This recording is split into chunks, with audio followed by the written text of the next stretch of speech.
네, 양진호 사건의 공익 신고자가 어제 기자회견을 통해서 양진호 한국미래기술회장의 각종 불법 행위에 대해 추가로 폭로를 했습니다. 네, 한편 한일 간 갈등이 고조되는 가운데 방탄소년단의 일본 투어 첫 공연이 어제 도쿄돔 공연장에서 열렸습니다. 그런데 BTS의 소속사 빅히트 엔터테인먼트가 사과 입장문을 낸 것에 대해서 때 아닌 논란이 일고 있는데요. 네. 오늘 최진영 변호사와 관련 내용 짚어보겠습니다. 어서 오십시오. 안녕하세요. 네, 안녕하십니까. 자, 먼저 그 직원 폭행과 엽기 행각으로 무리를 빚고 있는 양진호 회장이 불법 업로드 조직을 운영했다는 주장이 나왔는데요. 일단 저희가 대담에 앞서서 어제 그 기자회견 현장 녹취를 좀 들어볼 테니까요. 함께 들어보시고 이야기 이어가겠습니다. 함께 보시죠. 제가 제보자임을 밝힐 수 없는 상황에서 사안을 설명하는 데 많은 제약이 있었고 시간이 흐르면서 제가 입장을 정확하게 밝히고 과정을 설명하는 게 필요하다는 판단을 하게 되었습니다. 양진호 회장이 비밀리에 업로드 조직을 운영했다는 사실을 알았습니다. 그 전까지는 저뿐만 아니라 내부 임직원들도 전혀 알지 못했습니다. 저와 일부 임직원들은 그 사실을 알고 경악을 금치 못했고 분노와 배신감을 느꼈습니다. 또 방송 이후 경기남부경찰청에서 대규모 인력이 투입돼 수사를 진행했지만 회사 내부에서 휴대폰을 수차례 교체하고 하드디스크를 교체하고 삭제하는 등의 증거인멸과 허위진술 강요 등의 수사 방해 행위가 자행된 것을 보고 내부 고발 없이는 수사를 통해서도 진실이 밝혀지기 어렵다는 우려를 갖게 됐습니다. 이번 내부 고발은 단순히 양 회장의 폭행과 또는 엽기 행각을 고발하기 위한 목적으로 진행한 것이 아닙니다. 디지털 성범죄 영상에 대한 문제를 세상에 알리고 또 이 문제를 해결하기 위한 방법을 모색하기 위한 일환으로 이루어진 것입니다. 저는 이번 내부 고발로 인해서 이후 웹하드 업계뿐 아니라 인터넷 사이트에서 디지털 성범죄 영상이 완전히 근절되는 계기가 되기를 희망합니다. 자, 전 직원으로 알려진 분이죠. 상당히 이제 모자이크 처리를 하긴 했습니다만 많은 카메라 앞에 섰었기 때문에 상당히 쉽지 않은 내부 고발이었다라고 볼 수 있지 않겠습니까? 예. 그렇습니다. 말씀하신 것처럼 이와 같은 그 인터넷 업체의 특성상 내부 고발이 있지 않다라고 할 경우에는 본인 스스로 얘기하듯이 사실상 이와 같은 일을 밝히는 것이 불가능하다. 그렇기 때문에 최근에 이제 여러 가지 그 경찰이 수사를 하고 있지만 현재와 같은 상황이 지속된다고 하면은 실질적인 진실을 제대로 밝히지 못할 것 같아서 내가 목소리를 내기 시작했다. 네. 이렇게 얘기를 하고 있는데요. 실제 이번 같은 경우에는 그 내부 고발이 유일한 그 밝히는 수단이라고 하면서 얘기를 했는데 깜짝 놀라는 것이 사실 우리가 그 19금 동영상이라든가 이런 거 포르노나 이런 것 같은 경우에는 계속 지속적으로 필터링을 해서 걸러내죠. 네. 그런데 알고 봤더니만 이 업체가 그 내부적 직원 한 2명을 두고 해서 실제로 직접 그와 같은 그 금지된 파일을 올리거나 아니면은 헤비 업로드를 평소에 관리를 해서 많은 다운로드와 업로드를 일으키도록 마케팅을 했다라는 것이 알려졌고 더불어서 그와 관련해서 핵심적인 회사에 관련되는 사람들이 대여섯 명은 이 사건을 알고 있었다라는 점에서 정말 외부적으로는 합법적인 영업을 했지만 그 뒤에서 일어나고 있었던 그런 추악한 행위가 그대로 드러난 그런 인터뷰가 아니었나 생각합니다. 예. 말씀해 주셨습니다만 가담한 직원도 있다는 이야기인 거잖아요. 그렇게 되면은 이게 사실로 밝혀지면 이 사람들까지도 처벌을 받게 되는 건가요? 공범이 되는 거죠? 그렇습니다. 예. 결국 이제 행위에 대해서 공범이란 것은 이제 일단 행위를 분담을 하고 그것을 계획을 했고 실행을 했을 경우에 공범이 되는 것 같은데요. 지금 받고 있는 적어도 이 부분의 혐의 같은 경우에는 기본적으로 이제 정보통신망법 정보통신망 이용 및 정보 이용 촉진에 관한 법률 위반 그리고 또 성폭력 처벌에 관한 법률 사항에 이른바 카메라 등 촬영한 범죄 이 부분이 성립될 수 있는데 말씀드린 것처럼 이 부분은 의도적으로 팀을 꾸려가지고 그 동영상을 올렸다는 점에서 공범으로 처벌될 가능성이 높고 그리고 또 이 부분에 있어서는 굉장히 비밀스럽게 내부적으로 아는 사람이 몇 명 되지 않았다라는 것을 봤을 때는 본인들이 이와 같은 행위 자체가 불법적인 것이라는 것을 인식을 하고도 그와 같은 일을 했다라는 점에서 죄가 입증될 경우 어제 얘기했던 인터뷰가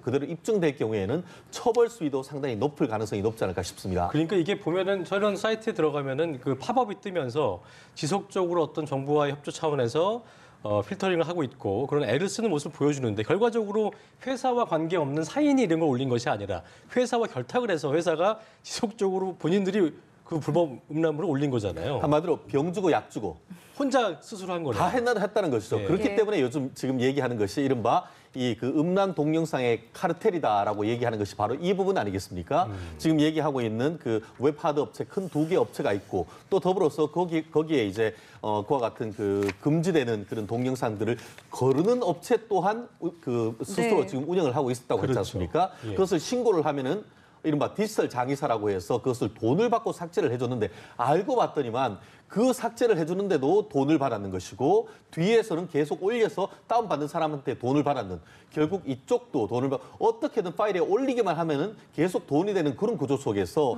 양진호 회장 같은 경우에는 1,000억대 넘는 부를 불법적인 행위를 통해서 얻었다는 점에서 국민들이 네. 공분을 하고 있는 점이 바로 그 부분이 아닌가 생각합니다. 예. 그렇군요. 자, 그리고 이 횡령과 탈세와 관련한 부분도 폭로를 했는데 직원들의 명의로 비자금을 조성했는데 이 규모가 30억 원이 넘는다 이런 얘기가 있더라고요. 그렇습니다. 실제로 이제 그 비자금이란 것은 네. 회사에 우리 형법적으로 얘기하면은 업무상 횡령이 된다라고 볼 수가 있는 것이죠. 예. 실제로 지금 검찰 같은 경우에는 정상적인 회계를 거치지 않고 회사 아닌 다른 차명으로 해서 이 계좌를 돈을 운영하면은 그 사실 자체만으로도 업무상 횡령으로 해서 재판에 넘깁니다. 물론 법원 같은 경우에는 그것을 그 회사와 관계없이 실질적으로 불법 영득할 의사가 있는지 여부를 그 확인을 해서 처벌을 합니다만 이번 오늘 그 증언에 따르면은 그와 같은 회사를 이제 주식을 또 다른 회사를 이용해서 거래하고 해서 한 30억 정도로 그 비자금을 조성하고 그것을 양 회장의 개인적 용도로 썼다라고 한다고 하면은 그 사실 자체로 지금 현재의 대법원에 있는 그 업무상 횡령의 법리에 따를 때도 30억 원에 대한 그 횡령이 되는 것이고 네. 이제 그 횡령 금액이 5억이 넘어가면은 일반 형법이 아니고 특정 경제범죄 가중 처벌에 관한 법률 위반으로 처벌될 수가 있기 때문에 예. 말씀드린 것처럼 비자금으로 운영했는 부분이 인정된다고 하면은 처벌 수위도 이 부분에 대해서 훨씬 올라가고 더불어서 네. 30억 정도를 옆으로 빼돌리는 과정에서 제대로 이 그 세금 신고를 했느냐. 결국 이 부분에 있어서는 조세범 처벌에 관한 법률 위반상 조세 포탈될 수 있는 부분이라서 기존의 어떤 그 갑질에 따르는 폭행 협박에 따른 처벌보다 오히려 말씀드렸던 앞에 있어서의 어떤 정보통신망법 이용에 관한 법률 위반 또 그리고 특정 경제범죄 가중 처벌에 따르는 이 그 업무상 횡령 또 탈세 이런 부분에 의한 처벌 수위도 만만치 않지 않을까 생각합니다. 이게 소위 얘기해서 그 속된 말로 바지 사장, 그러니까 이름만 내세워서 그렇게 또 업체를 운영하고 한 것인데 어쨌든 바지 사장으로 내세워졌던 그 인물들도 처벌을 받게 되는 거예요? 기본적으로 그와 같은 내용을 알고 사실 왜 이런 식으로 하느냐라고 물었겠죠. 네. 그런데 그 부분에 있어서는 사실상 회장님의 어떤 자금 관리를 위해서 한다는 것을 내부적으로 다 알았었을 겁니다. 그렇기 때문에 그럼에도 불구하고 어쨌든 간에 그 본인들 같은 경우에는 회사에서 어떤 지시에 따라서 했다라는 얘기는 할 가능성은 있습니다. 그렇지만 기본적으로 죄는 성립하고 그와 같은 사정에 대해서는 정상으로서 처벌 수위만 정할 뿐이어서 이 부분에 있어서의 어떤 서리의 피해자가 나올 가능성도 있습니다. 다만 현재에서 그와 같은 분들이 수사에 오히려 적극적으로 응하고 실체적 진실을 밝히는데 도움이 될 경우에는 나중에 재판에 넘겨진다 하더라도 그 처벌 수위가 낮아질 수도 있는 그런 상황이 아닐까 싶은데요. 어쨌든 본인이 그 압박을 받아서 압력에 의해서 외압에 의해서 그렇게 한 것이라면 지금 말씀하신 대로 스스로 증거를 좀 잘 밝히고 그렇습니다. 적극적으로 임해야겠네요. 그렇습니다. 네. 그렇기 때문에 경우에 따라서는 그와 같은 어떤 실체적 진실을 밝히는데 굉장히 큰 도움이 됐다라고 하면은 물론 뭐 완전히 그것이 지금 우리가 법적으로 되는 건 아닙니다만 이 그 일정 부분 이 처벌하는 수위로 좀 낮춰줄 수도 있는 부분이 있고 네. 실제로 그와 같은 정상에 대해서는 설령 법원에 넘겨진다 하더라도 네. 굉장히 어떤 피해 회복을 위한 노력 부분에 있어서의 어떤 도움을 줬다는 측면에서는 처벌 수위가 확 낮아지기 때문에 지금 아마 이 방송을 보고 있는 분들 중에 그런 부분이 있다고 하면은 예. 적극적으로 지금 수사에 응해 주시는 것도 하나의 어떻게 보면은 남은 의무가 아닌가 생각합니다. 그렇군요. 양 회장은 또 직원들을 회유하고 협박했다라는 이야기도 있는데요. 이제 경찰 수사가 본격화하자 이런 이야기를 했다고 합니다. 네가 책임을 떠안고 구속이 되면 3억 원을 주겠다. 뭐 이런 이야기를 했다고 하는데 이것도 좀 굉장한 문제인 것 같습니다. 한마디로 증거인멸. 본인으로서는 이번에 구속이 됐지 않습니까? 예. 영장실질심사를 했는데 본인이 출석하지 않았던 것은 네. 이미 그 압수수색을 하고 관련되는 참고인 조사 과정에서 이와 같은 일이 있었기 때문에 인적 증거를 인멸하려고 했던 것이 바로 이와 같은 부분인 것이고, 더불어서 오늘 양심선을 했던 분 보면은 양진호 회장이 TV에 방송된 이후에 본인의 휴대폰을 3번씩이나 교체를 했다고 하는 것 네네. 같습니다. 이 휴대폰 자체가 디지털 증거의 핵심인데 그것을 그렇죠. 3번이나 바꿨다고 하는 것은 어떤 물적 증거를 은폐하려고 하는 그런 시도가 있었기 때문에 지금 구속이 된 것으로 보이고, 다만 말씀드렸듯이 처음에 3억 원 주겠다, 네. 1억 원 주겠다, 예. 벌금 나오면 그 배를 주겠다, 조사 한 번 갈 때마다 1,000만 원을 주겠다라고 하는 것은 증거인멸을 시도를 하는 것이고, 더불어서 거기에 잘 협조할 경우에는 그다음부터는 이제는 너 가만히 안 두겠다라는 식으로 협박으로 같이 발목이 잡힌 그렇죠. 거다라고 그렇기 때문에 협박을 하겠죠. 그 부분에 있어 가지고는 오히려 단순한 회유를 넘어서 협박을 했다는 점에서 예. 이 직원들에 대한 어떻게 보면 협박이나 강요 이런 부분도 앞으로 이제 수사를 하는 과정에서 수사기관이 또 조사해야 될 부분이 아닌가 생각합니다. 그리고 이게 참 어떤 권력과의 유착 관계도 상당히 의혹이 됐던 게 이제 그 부인의 그 대학 동창이었던 그 교수 폭행 경우도 그 교수가 다 증거를 제출했음에도 불구하고 무혐의 처분 났었잖아요. 그러니까 그 부분도 좀 석연찮다는 얘기가 있었는데, 경찰의 압수수색을 미리 알고 증거인멸 시도했다. 이거는 뭔가 정보를 주는 루트가 있다는 얘기 아니에요? 그렇습니다. 이 부분도 오늘 그 내부 고발을 통해서 지금 나오는 부분 아니겠습니까? 네. 실질적으로 지난번 같은 경우에 이 부분이 단순한 어떤 이 디지털 어떤 성폭력의 문제를 넘어서 법조 비리까지도 이어질 가능성이 있다라는 것이 바로 그 부분이고, 예. 실제로 지금 양진호 회장 같은 경우에는 유명 한때 지금 100억대의 어떤 그 수임료를 받았다는 최모 정관 변호사를 사건을 수임을 하려고 했다라는 그런 얘기도 있었지 않습니까? 결국 그와 같이 이제 평소에 돈을 통해서 이 경찰이나 수사기관까지 매수했을 가능성을 염두에 두고 이 수사기관이 보면은 근처에 지금 어떻게 보면 가까이 있는 어떤 경찰서보다는 예. 오히려 수사기관에 대해서 좀 더 광역 수사대라든가 이런 식으로 해서 그 지역과 이해관계 없는 그런 어떤 경찰을 보내서 수사를 하는, 그래서 추가적인 어떤 수사 정보가 나가지 않게 하는 그런 부분을 그 부분을 시도를 해야 됐고, 예. 더불어서 정말 말씀하신 것처럼 내부적인 어떤 압수수색 관련되는 정보를 알고 있었는지 그 부분에 대해서도 이걸 공개적으로 수사는 사실상 불가능하겠지만 이 검찰이나 경찰 내부적으로 감찰을 통해서 네. 그와 같은 그 정보가 유출됐는지 여부에 대해서 충분히 조사를 해야 될 필요가 있지 않을까 봅니다. 이게 정보 유출이 안 되면 개인이 사연이 알 수 있는 부분은 아니잖아요. 그저 저럴 수는 있겠죠. 뭐냐면은 TV에 나오고 언론에 방송이 나오니까 야, 이거 가능성이 빨리 있다. 하다.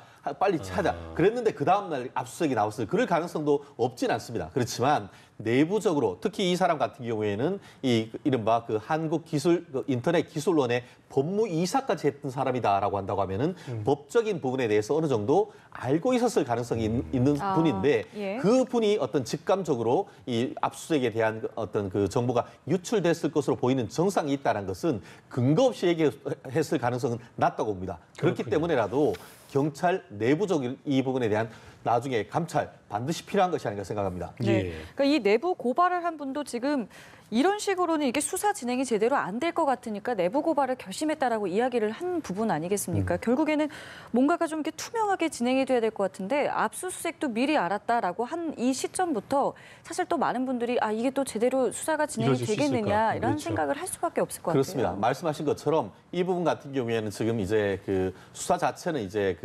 성남 쪽에 이제 본사가 있기 때문에 그렇게 합니다만, 실질적으로 이제 지역 경찰뿐만 아니고 광역 수사라든가 이해관계가 직접적으로 있지 않은, 평소 때 이제 이 양진호 회장의 업체와는 직접 관련성이 없는 쪽의 어떤 경찰들을 추가적으로 투입할 필요가 있지 않을까 싶은데요. 실제로 아시다시피 이 사건 같은 경우에는 처음에는 갑질과 관련해서 한 몇 명 정도의 어떤 그런 수사기구를 꾸렸다가 실제로 추가적으로는 지금 디지털 성폭력 범죄나 이런 부분과 관련해서 최대한 해서 한 40명 가까이 특별수사단을 꾸렸다라고 얘기를 하고 있습니다. 그렇기 때문에 나름대로 그 수사단의 어떤 그런 진정성과 또 이해관계 없으면 나름대로 국민으로서는 믿을 수밖에 없습니다. 하지만 내부적으로 정말 어떤 관계로 해서 그와 같은 수사 정보가 유출됐는지, 압수수색, 수사의 가장 기본이 이른바 수사의 밀행성이라고 합니다. 다 알면 다 없애버릴 거 아니겠습니까? 그렇죠. 가장 어떤 물적 증거를 확보하기 위한 수사로서의 압수수색 영장의 정보가 외부로 나갔다는 것은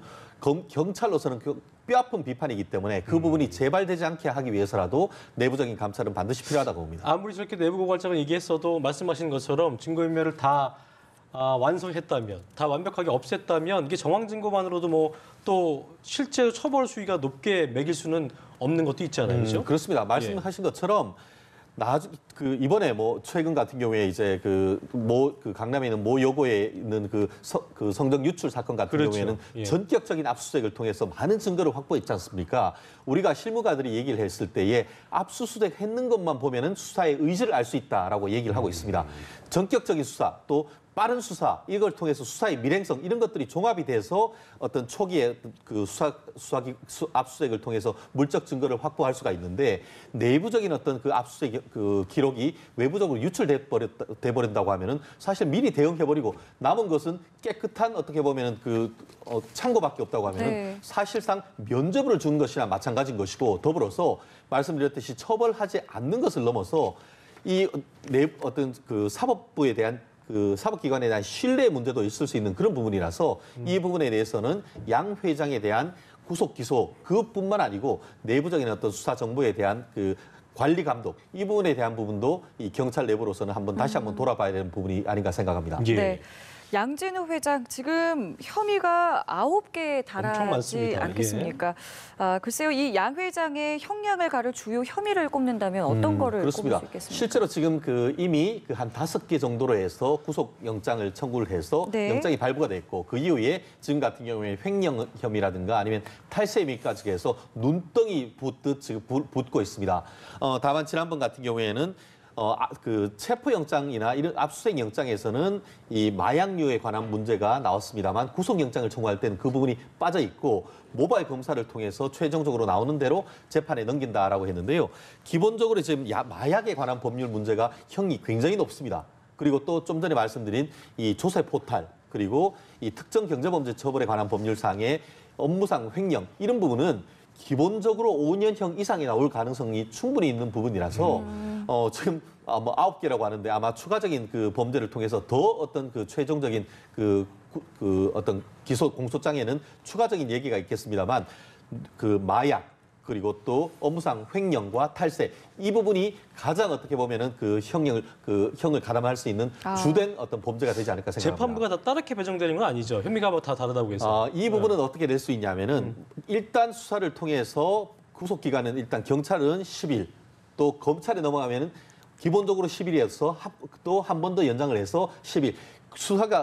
하는 수사기관에서 검찰, 경찰 통틀어서 30일 동안 30일? 구속 수사를 할 수가 있습니다. 예. 그 사이에 추가적으로 경찰이 수사를 해서 또 넘기게 되면은 결국 계속 늘어나는군요. 계속 늘어나서 최종적으로 한 건으로 해서 법원에 넘길 가능성이 있고 더불어서 구속 기간이 끝날 가능성이 있으면은 수사가 다 된 것만 넘긴 다음에 수사가 재판이 진행되는 과정에 추가 수사를 통해서 추가 기소를 한 다음에 예. 같은 사건으로 묶어서 진행할 병합을 수가 하거나 있습니다. 이렇게. 네, 그걸 이렇게. 병합해서 그렇죠. 진행한다고 합니다. 네. 그러니까 실형을 매길 수 있는 것들이 어떤 것인가를 다 확인해 보고 좀 짜잘한 건 좀 쳐내고 가장 큰 범죄. 그러니까 이 중에서는 뭐 횡령 배임도 배임입니다만 마약 범죄 관련 범죄 굉장히 큰 거잖아요. 그렇습니다. 형량이. 실질적으로 지금 마약 같은 경우에는 단순 소지뿐만 아니고 이게 흡입했을 경우에는 그것도 이제 한두 번이 아니고 상습적으로 했을 경우에는 무기 또는 5년 이상의 유기징역에 처할 수 있도록 해서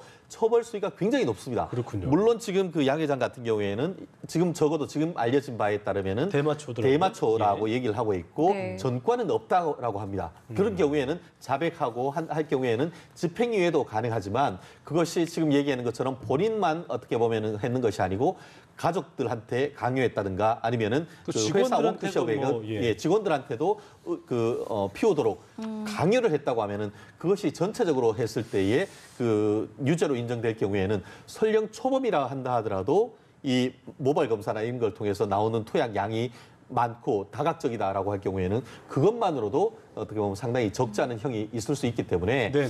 아마 이걸 담당하고 있는 그 변호사들도 정말 당혹스러운 상황이 아닌가 처음엔 생각합니다. 저희가 엽기행각이나 폭행 때만 해도 이거 크게 뭐 실형 매기기는 쉽지 않을 거다라는 얘기가 있었는데 결과적으로 이렇게 까도 양파 껍질까지 계속 나오다 보니까 이제는 뭐 실형은 불가피해 보이는 상황인 것 같아요. 어떻게 봐야 될까요? 기본적으로 실형이 안 나올 사안을 구속시키지는 않습니다. 그렇군요. 실제로 합의할 가능성이 있다든가 아니면은 정상을 참작할 만한 사유가 있다든가 할 경우에는 불구속수가 원칙이기 때문에 아무리 구속영장을 청구한다 하더라도 죄 성립에 의문이 있거나 범죄가 중대하지 않다고 하면은 불구속으로 해라고 하는 것이 기본적으로 원칙이죠. 그럼에도 불구하고 전격적인 영장 청구에 대해서 구속영장을 발부했다는 점은 그리고 구속영장을 발부했을 사유에서 이 범죄 혐의에 대한 상당한 소명이 있다라고 밝혔고 더불어서 이 그 도주 우려나 증거인멸, 아까 얘기했듯이 증거인멸 우려, 3억 원으로 돈을 사서 사람의 입막음을 하려고 했던 그런 우려, 그리고 또 휴대폰을 바꾸려고 하는 증거인멸 우려, 그런 것 더불어서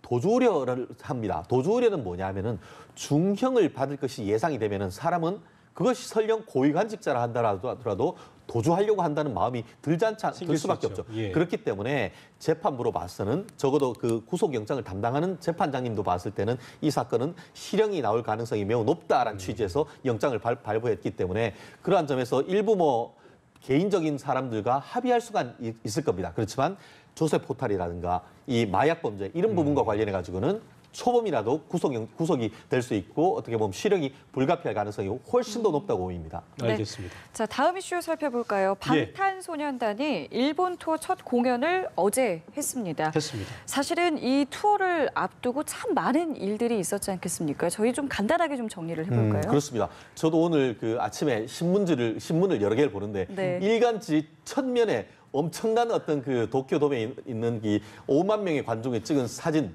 그를 봤었는데요. 네. 이게 도대체 어딘가 했더니만 일본에서 있었던 것이고 네. 아시다시피 일본에 가서 이와 같은 공연을 하기 직전에 어떤 프로모션 차원에서 일본 그 방송에 출연을 하기로 했었는데 관련해서 우리나라 그 이 BTS 멤버 중에 일부가 이 티셔츠에 입고 있는 그런 이 그 사진들 이런 것과 관련해서 이 방송국에서 출연을 못하도록 하는 그런 문제가 돼서 네. 한일 간에 특히 젊은 사람들 중에 댓글 전쟁이 벌어질 정도로 문제를 일으켰었는데요. 네. 어쨌든 그와 같은 약간 일본 우익 쪽의 어떤 그런 그 반대적인 목소리에도 불구하고 일본 젊은이들이 마치 한국과 미국 전 세계의 어떤 팬들이 있는 것처럼 이 도쿄돔에서 엄청난 그 5만 명의 가득 찬 그 어떤 공연 열기를 오늘 그 신문 일면 모든 신문 일면에 실린 것에서도 느낄 수가 있었던 것 같습니다. 그렇습니다. 이게 보니까 뭐 의상이나 워낙 이제 인기가 많아지다 보니까 그 몇몇 하나하나의 팬들의 집중이 높아지고 그만큼 또 안 좋은 시선도 있어지는 건데 과거 나치파크를 그 연상시키는 모자를 착용한 것을 놓고도 유대인 단체에서 항의를 했다면서요. 예. 그렇습니다. 실질적으로 이제 사회적인 어떤 그 영향력이 엄청나게 커졌다는 것이죠. 그렇죠. 일거수일투족 입고 있는 의상 하나하나에 이만큼 큰 그 반향을 일으킬 정도인데 지금 말씀하신 것처럼 이 나치 피해자 측이 하고 있는 미국에 있는 한 단체에서 이와 같이 이제 나치의 문양이 그려진 그런 부분에 있어 가지고는 사과를 해야 된다라는 글을 올렸고 실질적으로 지금 이 BTS의 그 관리사인 그 빅히트 엔터테인먼트 같은 경우에는 한글, 일본, 영어로 된 글로 3가지 버전으로 해서 이 부분에 대해서 신속하게 이제 사과를 한다라는 취지의 언론 보도문을 냈었는데요. 예. 이 부분에 있어 가지고는 제가 제3자적 입장에서 봤을 때는 나름대로 이 기획사 측에서 신속한 대응을 하고 있다 이렇게 보이지만 한국 내에서는 이런 부분이 대응이 과연 맞는 것인지에 대한 또 네. 일부의 논란이 없지 않은 것도 사실인 것 같습니다. 그러니까 예. 이게 굉장히 민감한 사안이기 때문에 그렇죠. 오히려 일본에게 좀 유리한 해석을 할 수 있는 여지를 줬다라는 비판이 분명히 좀 존재를 하고 있는 것 같더라고요. 그렇습니다. 실질적으로 지금 이 BTS 같은 경우에는 엔터테이너라고 하죠. 그런데 본인 스스로 어떻게 보면은 그 소셜 테이너라고 해서 사회적인 메시지가 담긴 어떤 퍼포먼스를 하거나 아니면은 노래를 부르는 사람이 있긴 있습니다만 네. BTS는 그런 것이라기보다는 순수한 팝 그룹이었는데 최근에 들어서 이제 미국에서 특히 폭풍적인 인기를 끌면서 지금 이와 같은 문제가 생겼는데요. 네. 말씀드린 것처럼 이 티셔츠 자체에 보면은 원폭과 관련되는 그림 또 한국의 어떻게 보면은 독립과 관련되는 내용 이런 부분이 있으면서 이 부분에 대해서 어떤 논란이 있었습니다. 그러니까 지금 결국 한국 사람의 입장에서 봤을 때는 그와 같은 것이 조금 아쉽고 우리가 왜 뭐가 그 정당한 의사 표현에 대해서 일본이 왜 딴지를 거느냐라고 할 수 있겠지만 이제 BTS는 한마디로 이 그 항구를 떠나서 대항해를 하고 있는 그런 어떤 그룹. 사회적인 어떤 전 세계적인 어떤 이슈가 될 수 있는 그런 그룹이다 보니까 이런 부분에 있어 가지고는 우리가 전 세계적인 한국의 어떻게 보면 지역적인 마음뿐만 아니고 전 세계적인 보편적인 가치, 특히 그 BTS 같은 경우에는 얼마 전에 유엔에 가서 이 그 연설까지 했지 않습니까? 그렇죠. 그런 측면에서 봤을 경우에는 아마 이제 아직까지 BTS가 만들어진 지 역사가 길지 않고 우리나라 그 어떤 한류가 이런 식으로 큰 어떤 반향을 일으킨 적이 그렇게 많지 않다 보니까 이런 일이 벌어졌는데 이번 것을 계기로 해서 어떻게 보면 반면 교사를 삼는다고 하면은 이 부분이 오히려 약이 될 수도 있지 않을까 생각합니다. 네, 어쨌든 말씀하신 것처럼 문화 아이콘이 됐다 보니까 이 소속사 측의 어떤 이런 빠른 어떤 대처가 잘했다는 반응도 있는 것 같아서 앞으로도 그런 건 좀 신경을 쓰는 게 좋지 않을까 생각이 들고요. 자, 주제를 좀 바꿔보겠습니다. 서울 송파구 석촌호수 부근에서 실종됐던 대학생의 행방이 드디어 밝혀졌습니다. 추정이 되고 있는 상황인 건데요. 20살 조모 씨, 일단 석촌호수에서 발견됐다고 하죠. 그렇습니다. 예, 추정되는 사실 시신이. 지난 주말 같은 경우에도 저도 이제 가족들하고 석촌호수를 가서 거닐었던 기억이 그렇죠. 있었는데 예. 일주일 전에 그 새벽에 이제 사람들하고 이제 모임을 가지고 집에 간다라고 하는 문자를 보낸 다음에 택시를 타고 연락이 두절됐고 지금까지 계속 어디에 있는지를 찾았습니다만 네. 조금 전에 이제 속보로 나왔는데 이 석촌호수에서 사체가 발견됐고 또 인상 차기를 봤을 때에 일주일 전에 실종된 이 대학생인 가능성이 높다라고 얘기를 했는데요. 네. 아직까지 결국 그 사체를 근처에 있는 병원으로 옮겼다라는 것까지 지금 보도가 나왔고 결국 이 분이 실족사를 했는 것인지 아니면은 범죄와 관련된 것인지 이 부분에 대해서는 추가적인 이 검진과 어떻게 보면은 국과수의 추가적인 검사가 필요하지 않을까 싶은데요. 어떤 시나리오를 좀 예상해 볼 수 있을까요? 이 저희가 부분에 있어 시간대에 가지고는 봤을 때도. 아직까지는 그 다른 범죄의 흔적이 있는지 여부는 그 사체에 물론 일주일이 지났기 때문에 사체가 어느 정도 부패가 됐을 수도 있고 합니다만 예. 이 사체 이 몸을 검시를 통해서 범죄의 흔적이 있는지 여부를 제일 먼저 확인을 할 것입니다. 그래서 특별한 어떤 범죄적인 외상이 없다 할 경우에는 사실상 범죄보다는 어떻게 보면 개인의 어떤 그런 실족사라든가 이런 부분에 좀 더 포커스가 들 수가 있는데요. 기본적으로 지금 택시를 타고 가려고 했던 그런 점이 있기 때문에 예. CCTV나 이런 부분을 조금 더 촘촘하게 확인할 필요가 있어 보이는데요.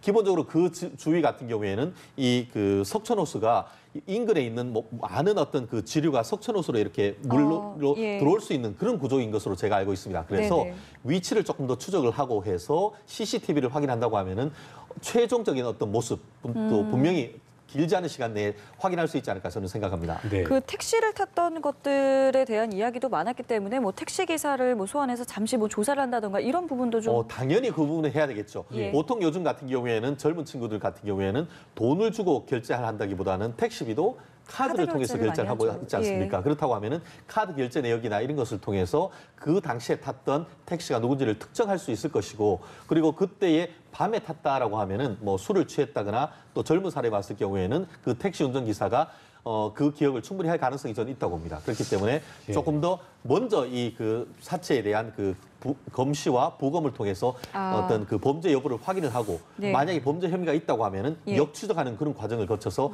충분히 어떻게 보면 실족했는 여부 이 부분은 발견할 수 있지 않을까 생각합니다. 그 첫 번째 탔던 택시에서 내린 다음에 다시 처음 장소로 돌아가는 과정에서 택시를 불렀고, 근데 그 택시를 타러 갔어야 되는데 그걸 타지 않았고 그 사이에 이제 행방이 묘연해진 건데. 저희가 뭐 지금 이 유가족분들은 정말 뭐 황망함과 그 충격을 금치 못할 텐데요. 저희가 뭐 얘기를 해봐야 되는 부분이어서 석촌호수에 아까 말씀하셨지만 추락했을 가능성도 저희가 예외 뭐 좀 염두에 두고 봐야 되겠지요. 근데 참 이 부분은 참 미스테리스러운 것이 다른 지역보다 석촌호수 지대가 낮잖아요. 예, 지대가 낮고 그리고 그 근처 같은 경우에는 유명 놀이공원을 비롯해서 굉장히 사람이 많은 지역이 있죠. 그런데 그럼에도 불구하고 감쪽같이 사람이 일주일 동안 사라졌다가 지금 이제서야 나타났다라는 것은 좀 그 석연찮은 부분이 없지 않습니다. 실질적으로 지금 그 사체 같은 경우에 익사하거나 했을 경우에는 사체가 부패하는 과정에서 이렇게 며칠 있으면 둥둥 떠오르는 그런 현상이 있는데 이번에 그 사체를 발견하는 것이 어떤 상황인지는 아직까지 보도가 되고 있지 않았습니다. 네. 그렇기 때문에 사체의 상태나 어떻게 보면 사망했는 시점 이런 부분을 확인해 보면은 과연 일주일 전에 사망했는 것인지 아니면은 다른 지역의 납치나 이런 것을 통해서 그 이후에 사망했는지 이런 부분을 밝힐 수 있는 부분이기 때문에 네. 특히 사람이 사망했는 사건에 있어서의 핵심은 모든 그 어떤 범죄의 증거 여부는 이 사체 자체가 담고 있는 그런 부분이어서 오늘 지금 그 어떤 사체에 대한 지금 가지고 있는 병원의 의사 선생님 그리고 추가적으로 범죄 혐의가 있을 때는 예. 국립과학수사연구소의 그 의사 선생님들이 이 부감을 진행할 가능성이 높은데요. 그 결과를 지켜본다고 하면은 나름대로 어떤 그 사망의 원인을 충분히 찾아낼 수 있지 않을까 생각을 합니다. 네, 알겠습니다. 저희 예. 최진영 변호사와는 여기서 마무리 짓겠습니다. 네. 말씀 고맙습니다. 고맙습니다.